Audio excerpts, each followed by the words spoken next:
4년마다 한 번씩 열리는 지구촌의 축제가 있습니다. 올림픽입니다. 여러분, 올림픽에 여러 종목이 있지만은 그 중에서도 올림픽의 꽃은 단연 마라톤이에요.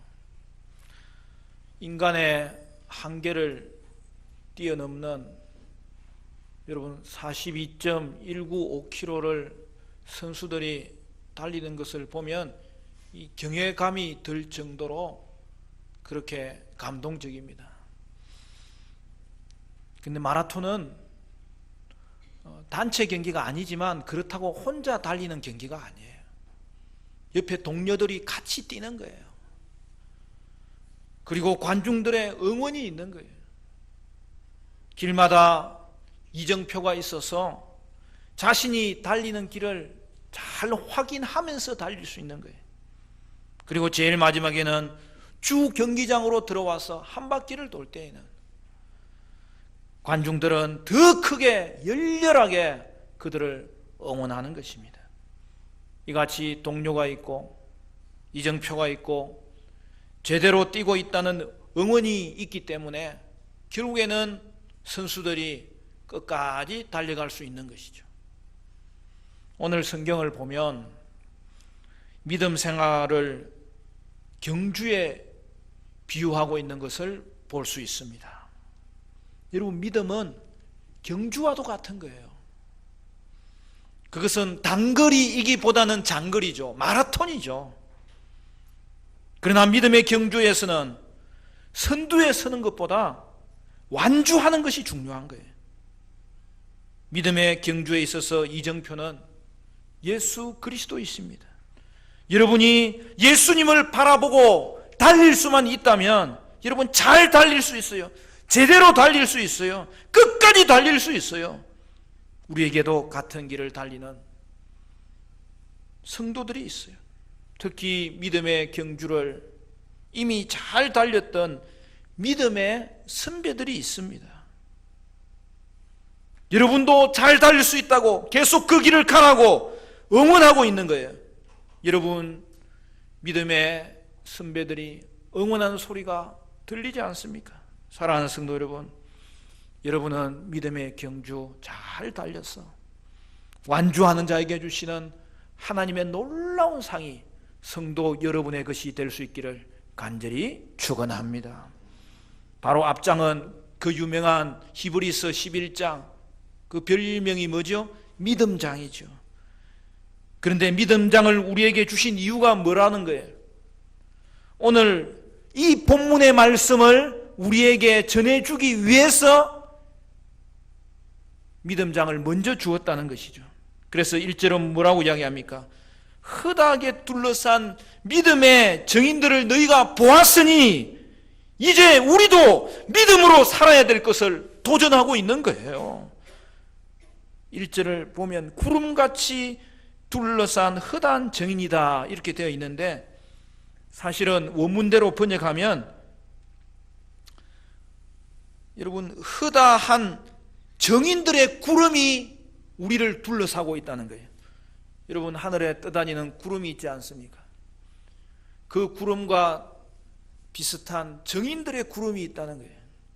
그런데 하늘의 구름은 세월의 바람에 날아가 버리지만 이 정인들의 구름은 결코 날아가 버리지 않는 거예요. 정인들의 구름은 늘 성도 옆에 둘러싸여 있다는 거예요. 그것을 지켜볼 수 있다는 거예요. 증언하고 있다는 거예요. 그러므로 말미암아 우리를 응원하고 있고 우리에게 격려하고 있는 것이죠. 오늘도 믿음의 증인들은 여러분에게 고난이 있을지라도 그것은 믿음으로 이길 수 있다고 증언하고 있는 것이죠. 이것이 바로 성도 안에 있는 믿음의 능력입니다. 여러분, 믿음이 능력이 있는 이유가 뭘까요? 그 믿음은 하나님이 우리에게 먼저 심어주신 믿음이기 때문이에요.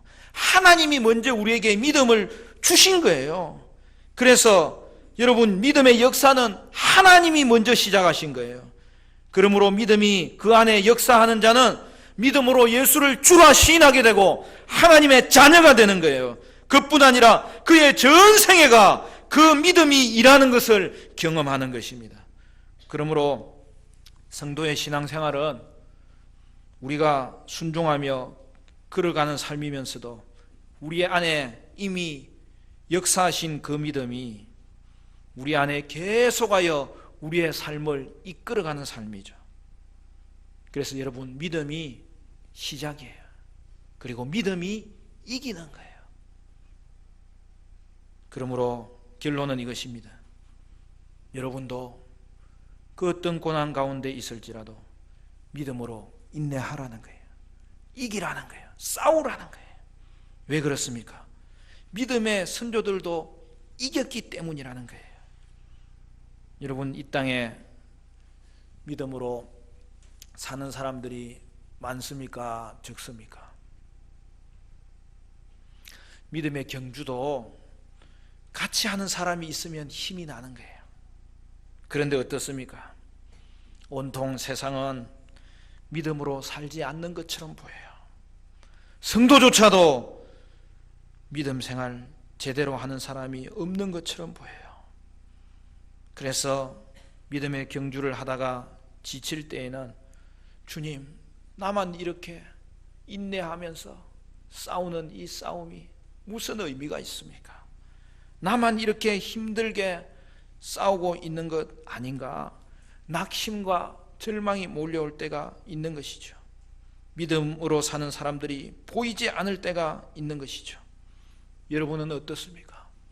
저도 한때는 그러한 생각으로 내 자신을 자꾸 절망하도록 내버려 둔 적이 있는데요. 그러나 그렇지 않습니다. 하나님은 낙심하여 쓰러진 엘리야에게 말씀하여 주시기를 아직도 우상에게 무릎 꿇지 아니하고 믿음을 지킨 자들이 7,000명이나 있다고 말씀하셨어요. 그 말은 무슨 말입니까? 여러분 주위에 정말 믿음으로 사는 사람들이 여러분 있습니다. 신앙생활 제대로 하는 사람들이 여러분 있습니다. 신앙생활은 믿음의 선한 싸움은 성경 안에만 있는 것이 아니라는 거예요. 우리 교회에도 있어요. 오늘 주위에 정말 믿음으로 살아가는 사람들이 있어요. 그러므로 사랑하는 성도 여러분, 믿음 생활은 제대로 하는 게 정상이라는 거예요. 믿음의 경주를 달린 대표적인 사람들이 그들을 정인이라고 하잖아요. 오늘 성경 안에 너무나 많이 나타나 있어요.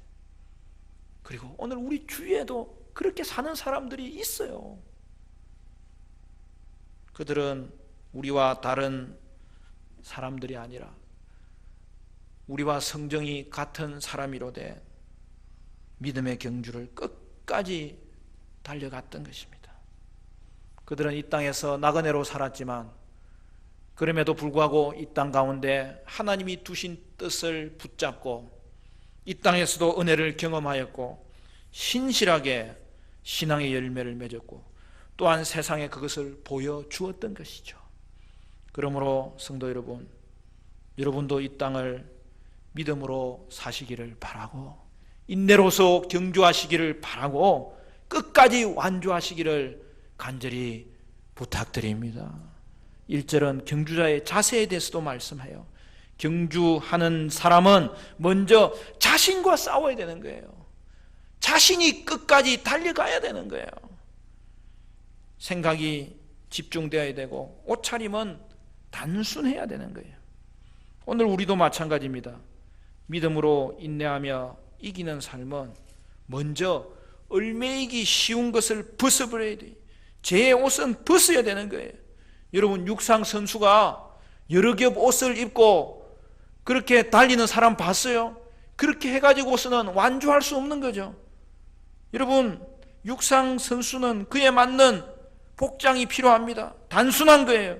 죄의 옷은 벗고 경주에 맞는 옷은 입어야 되는 거예요. 그리고 인내함으로 경주해야 되는 거예요.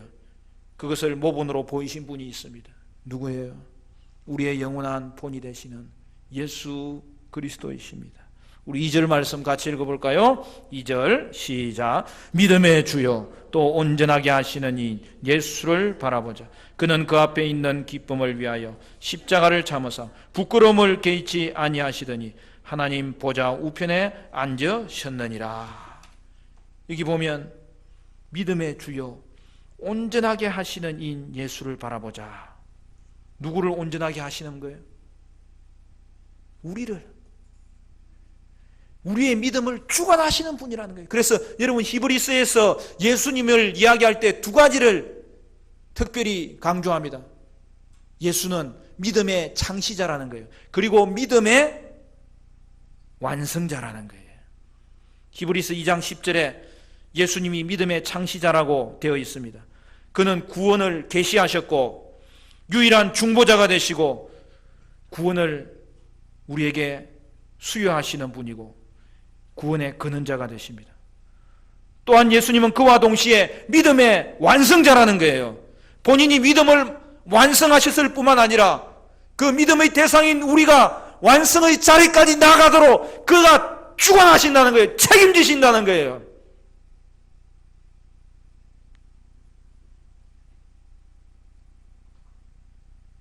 예수님은 하나님의 아들로 온전한 분이셨기 때문에 우리의 의가 될 수 있었습니다. 또한 예수님은 구원받은 우리를 계속해서 지금도 이끌어 가시고 우리를 보충시키시는 분이시고 온전케 하시는 분이시고 궁극적으로 완전한 자리에 데리고 가시는 분이라고 소개하고 있는 거예요.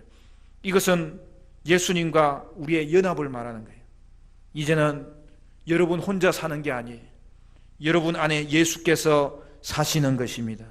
그러므로 예수님의 온전함은 하나의 선언이나 추억이 아니에요. 성도가 일상에서 적용하는 하나님의 능력인 거예요. 그래서 이제는 온전함의 주체가 바로 성도 여러분인 거예요. 구원받은 이후의 삶이 바로 이거예요.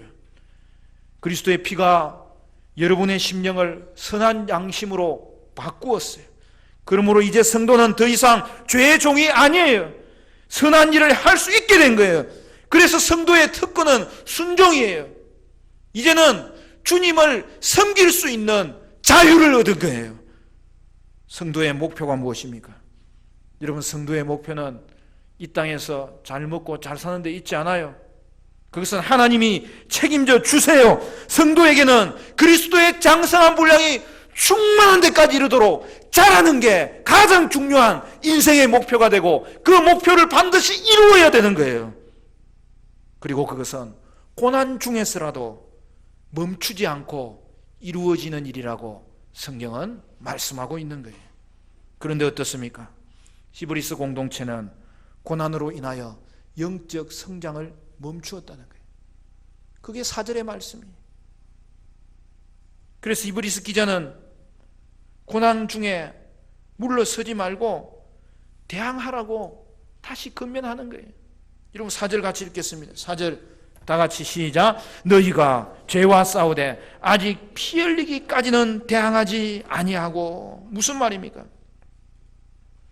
여기서 피 흘리기까지 대항한다는 것은 극심한 고통을 당하는 것, 더 나아가서 죽음까지 이른다는 거예요.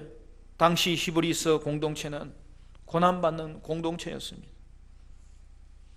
그들도 처음에는 박해에 대항했습니다. 믿음을 지키고 싸웠습니다. 그러나 인내하며 싸우지는 않았다는 거예요. 고난이 길어지고 고난이 심해지자 영적 싸움을 중단한 거예요. 결국 피 흘리기까지 너희는 싸우지 않는구나. 그렇게 히브리서 기자는 저들의 형편을 정확하게 지적하고 있는 거예요. 사랑하는 성도 여러분, 여러분은 어떻습니까? 여러분, 애들이 싸움하는 걸 보면은 언제 끝이 나죠? 누가 하나 코피가 나면 끝나버리는 거예요. 여러분, 영적 싸움은 그런 게 아니에요. 피가 난다고 끝나는 게 아니에요. 피 피 흘리는 일이 있어도 싸워야 되는 거예요. 영적 싸움은 잠시 고난이 있다고 멈출 수 있는 게 아니에요. 고난이 있더라도 죄에 대해서, 우상에 대하여서 대항하되 어디까지요? 피 흘리기까지 싸워야 되는 것을 말씀하고 있습니다. 이 말은 무슨 말입니까? 여러분이 피 흘리기까지 싸우고 있다면 제대로 하고 있는 것이고 그것이 성도의 마땅한 본분이라고 성경은 말씀하고 있는 것이죠. 그래서 성도는 죽기까지 충성하는 자입니다. 히브리스 공동체는 황제 숭배의 요구 때문에 심한 핍박과 고난과 박해를 받았습니다. 그러한 상황 가운데서 어떤 자들은 타협하였고 어떤 자들은 굴복하였고 어떤 자들은 배교하였습니다. 그러나 그것은 성도에게 맞지 않다는 거예요. 성도는 죄에 대해서는 싸워야 되고 고난에 대해서는 인내해야 되는 거예요. 고난의 배후에 하나님이 함께 하시기 때문입니다. 사랑하는 성도 여러분, 여러분은 어떻습니까? 여러분은 믿음 생활하는 가운데 고난이 닥친다고 물러서지는 않습니까? 타협하지는 않습니까? 성도는 고난이 있을지라도 타협하지 않아야 됩니다. 대항해야 됩니다. 힘써 싸워야 됩니다. 피 흘리는 일이 있을 수 있다는 거예요. 도리어 피 흘리는 자리까지 나아가는 것이 제대로 싸우는 성도의 삶이라는 것이죠. 오늘 본문을 보면 징계가 있어야 진짜 아들이다 그렇게 말합니다. 여러분 옆집 아들이 잘못한다고 때리는 사람 봤어요? 그러다가는 요즘은 자기 아들 때려도 잡혀가는데 큰일 납니다. 그러나 누가 뭐라 해도 자기 자식은 자기가 알기 때문에 그들이 지금은 당장 고난 가운데 있을지라도 그들에게 유익을 위해서 부모는 그 아들을, 그 딸을 징계하는 거죠. 그것이 진짜 아들이라는 표시죠. 징계를 받아도 유익한데 하나님을 위해서 고난받을 때에 그러한 하나님의 훈련에는 한치의 오차도 없다는 거예요. 거기에는 놀라운 유익이 있다는 거예요. 성도의 고난에는 하나님이 허락하신 뜻이 있다는 거예요. 그러므로 즐거워 보이지 않는 고난, 슬퍼 보이는 고난일지라도 고난 가운데서 피 흘리기까지 믿음으로 싸울 때에 그 연단받은 자들에게는 오늘 본문이 뭐라고 이야기합니까? 의와 평강의 열매를 맺느니라. 사랑하는 성도 여러분, 영적 싸움에 하나님께서 여러분을 세우실 때 여러분은 피 흘리기까지 싸우는 그런 성도 되시기를 바라고, 믿음 생활은 제대로 하는 것이 정상인 것을 알고 의와 평강의 열매를 맺고 믿음의 경주를 인내하여 끝까지 완주하는 저와 여러분 되시기를 주님의 이름으로 축원합니다.